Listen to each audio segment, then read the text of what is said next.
Hello everyone, it's Candy here again. Today I'm sharing, or this afternoon I'm sharing, my card that I made for the Australia Day crop hosted by Kitaholic's Kids.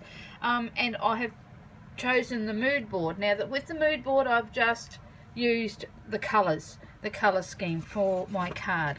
And I'll show you what I've used. The first one is a Kaiser Craft, a really old collection. I'm really going through my stash today. Paisley Days collection, and I've cut the piece out of the side. It was a floral arrangement there on the side.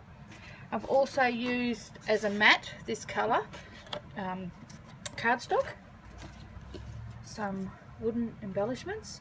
I've used that one there, that one and that one.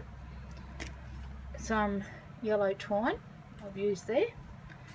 I punched out a circle, a birthday wishes circle, sentiment, sorry.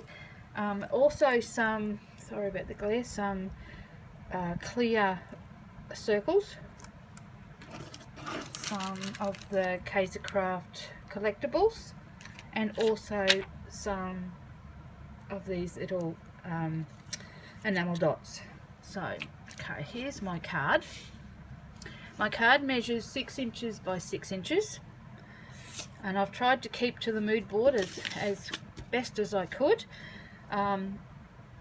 This piece here, it measures 5 7/8 by 5 7/8, and it's taped down flat. The pattern paper is 5 3/4 by 5 3/4, and once again it's down flat. These are two collectibles. There's one piece there and one there, and they're both up on foam tape. I've got 3 little flowers.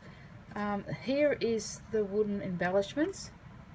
Some I've cut in half and I've just pushed down with and put glue on the bottom, pushed down under the flowers.